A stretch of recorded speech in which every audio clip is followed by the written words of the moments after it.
La gracia y la paz de nuestro Señor Jesús, el amor del Padre y la comunión del Espíritu Santo esté con todos ustedes. Estoy alegre de estar nuevamente con ustedes en esta quinta semana de nuestra campaña Escudriñando la Palabra. Quiero pedirles que antes de ver este video con tu grupo pequeño de oración y formación, por favor, leas detenidamente las lecturas correspondientes y escuche con mucha atención la homilía del sacerdote. Recuerda que ese tiempo que dediques a poner atención a la palabra de Dios con un corazón sincero será de gran beneficio y el Espíritu Santo te guiará. Antes de iniciar, vamos a hacer la oración para que el Señor Jesús continúe renovando en nosotros el Espíritu Santo que hemos recibido. Nos ponemos de pie y repitan después de mí, en el nombre del Padre y del Hijo y del Espíritu Santo. Señor Jesús, abre mis ojos y mis oídos a tu palabra, que lea y escuche yo tu voz y medite tus enseñanzas. Despierta mi alma y mi inteligencia, para que tu palabra penetre en mi corazón y pueda yo saborearla y comprenderla. Dame una gran fe en ti, para que tus palabras sean para mí otras tantas luces que me guíen hacia ti por los caminos de la justicia y de la verdad. Habla, Señor, que yo te escucho y deseo poner en práctica tu doctrina, porque tus palabras son para mí vida, gozo, paz y felicidad. Habla, Señor, tú eres mi Señor y mi Maestro, y no escucharé a nadie sino a ti. Amén. Pueden sentarse. Este video está basado en las lecturas del 15º domingo del tiempo ordinario. Recordemos lo que nos dice la primera lectura, que es tomada del Deuteronomio. Realmente los versículos del Deuteronomio de este domingo son parte de una sección mucho más grande. Esta sección es conocida como el tercer discurso de Moisés, que está en los capítulos 29 y 30. En esta sección se recuerda principalmente lo que Dios hizo por su pueblo en el pasado, la alianza, y la posibilidad de que el pueblo se vuelva infiel al proyecto de Dios. Esto lo encontramos en el capítulo 29. Mientras que en el capítulo 30 comunica que Dios siempre cumple sus promesas, que Dios siempre es fiel.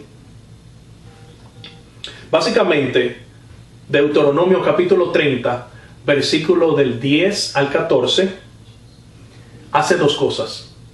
Primeramente, nos anima a poner en práctica los mandamientos de Dios. Y segundo, nos habla de que esos mandamientos están accesibles y que tenemos la capacidad para ponerlos en práctica. Nos recuerda que tenemos una conciencia, la cual nos permite identificar lo que está mal y lo que está bien. En este 15º domingo y los próximos 3 domingos de este tiempo ordinario vamos a escuchar en la segunda lectura los textos más significativos de la carta de San Pablo a los Colosenses. Por eso quisiera explicar un poco el contexto de cómo se desarrolla esta carta.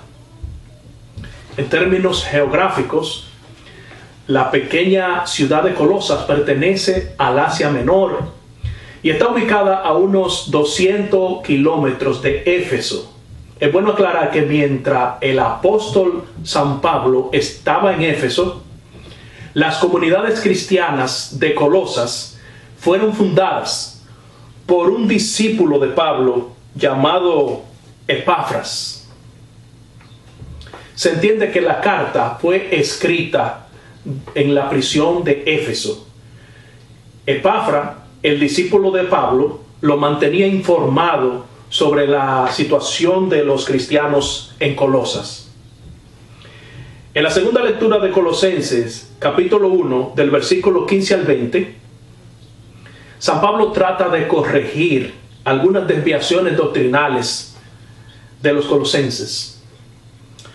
Por ejemplo, había una infiltración de cultos desviados a los ángeles, espíritus, cosmos, astrología.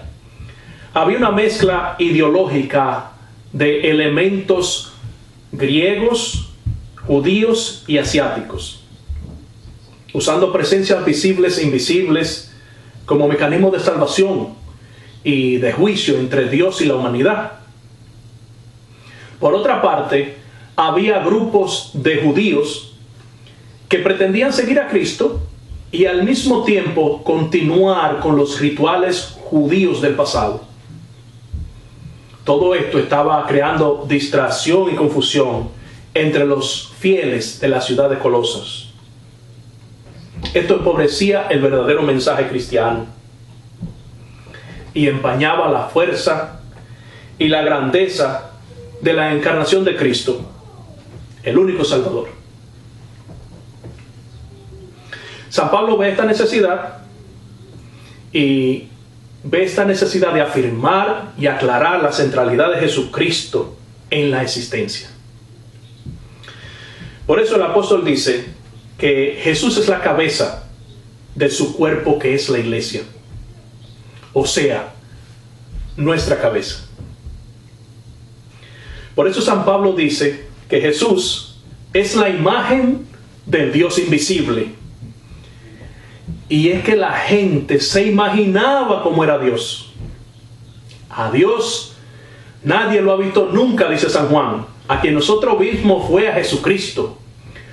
Jesús es el rostro visible del Dios invisible. Básicamente el apóstol continúa aclarando que en Jesús reside toda la plenitud, porque Él es el modelo. O sea, en Él está la plenitud del ser humano. Y en Jesús todas las promesas encuentran su cumplimiento. Finalmente, en el Evangelio, según San Lucas capítulo 10, versículo del 25 al 37, encontramos dos partes. En la primera parte encontramos a un doctor de la ley que cuestiona a Jesús, pero él no ha entendido en profundidad las verdades eternas que había estudiado, y él pensaba que sí. Este doctor de la ley tampoco es sincero. Su intención no era conocer bajo su propia salvación, era la de poner a prueba a Jesús. Él no sabía que en Jesús él podía encontrar todas las respuestas que él necesitaba.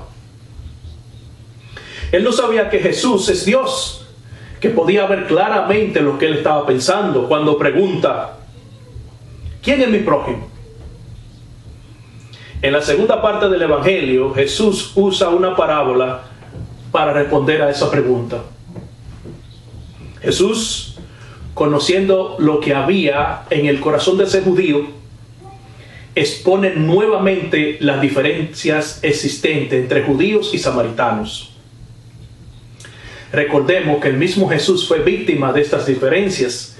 Por ejemplo, en el Evangelio de Juan, capítulo 9, versículo 48, cuando los judíos, para ofender a Jesús, lo llaman samaritano. ¿Lo recuerdan? También, si recuerdan, hace varias semanas atrás, leímos el Evangelio según San Lucas, capítulo 9, versículo 51, donde un samaritano se niega a recibir a Jesús porque se dirigía a Jerusalén. ¿Lo recuerdan? Por otra parte, los samaritanos no es que eran malas personas.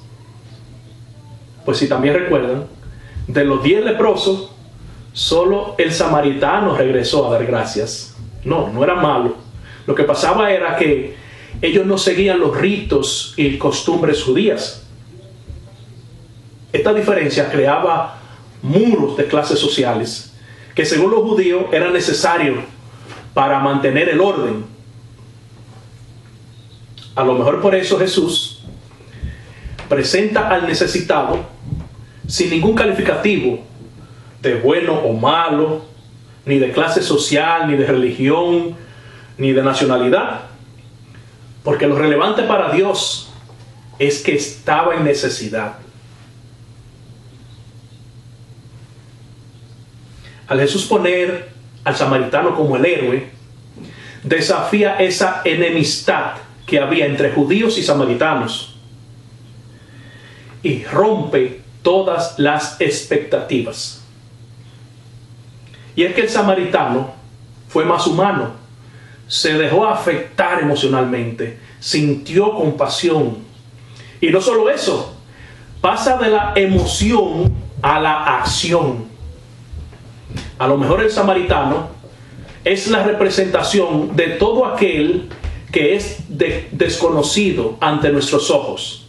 Todo aquel que es diferente a nosotros en algún aspecto, que piensa y actúa diferente a nosotros. Tal vez representa aquel que practica una religión distinta a la nuestra, o tal vez no tiene ninguna. Quizás representa aquel que no nos simpatiza, ya sea por su raza, por su cultura, por su creencia, o tal vez porque lleva un estilo de vida contrario a nuestra manera de ver y de entender el mundo. Sin embargo, muchas generaciones cristianas a través de los siglos identifican a Jesús mismo como el verdadero samaritano. Por otra parte, muchísimas generaciones cristianas a través de los siglos identifican también al mismo Jesús en el necesitado. Contradictoriamente, en la parábola, tanto el sacerdote como el levita, que eran hombres de Dios, dice literalmente la palabra, lo vio y siguió de largo. Ellos no podían ver a Dios en el otro. No pudieron ver a Dios en el necesitado. Ellos solo podían ver a Dios en el trono de su templo, en su gloria, en sus rituales. Según su rito, ellos no podían contaminarse con la sangre de un muerto.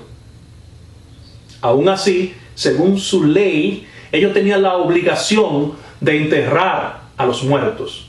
Pero yo me pregunto, ¿y es que era tan difícil diferenciar a un medio muerto de un muerto? Ellos ni siquiera se tomaron la molestia de ver si respiraba. En realidad, ellos usaron los ritos y cultos como excusas para no ayudar. En esta parábola, Jesús enseña la manera de obrar con el prójimo a través de las acciones del samaritano. Primero dice que al verlo se compadeció. El samaritano ve la necesidad y responde con misericordia. Segundo, dice que entonces se acercó y vendó sus heridas. O sea, se hace cercano, disponible, trata de aliviar el sufrimiento. Tercero, dice que cubriéndolas con aceite y vino. O sea, da de lo que tiene. ¿Qué tengo para dar? Bueno, yo tengo tiempo, puedo escuchar, puedo dar cariño, puedo orar por los demás. ¿Qué tengo? Por lo menos eso, ¿verdad? Quinto, dice que cuarto, lo puso sobre su propia montadura. O sea, se desacomoda para acomodarlo, se olvida de sí mismo y se fija en la necesidad del otro. Quinto, dice que se encargó de cuidarlo. O sea, lo cuida personalmente, se hace presente para él. Sexto, dice, Lo que gastes de más, te lo pagaré al volver. O sea, Él da una ayuda completa, no una ayuda a medias. Para concluir, prójimo es aquel a quien tú te acercas con amor y con respeto, rompiendo toda barrera de odio y prejuicio. El marginado, el adicto, el enfermo, el anciano, el emigrante, en tu trabajo, en tu familia, en tu comunidad. Que la bendición de Dios Todopoderoso, Padre, Hijo y Espíritu Santo, descienda sobre ustedes, sus familias, su salud y permanezca para siempre. Amén.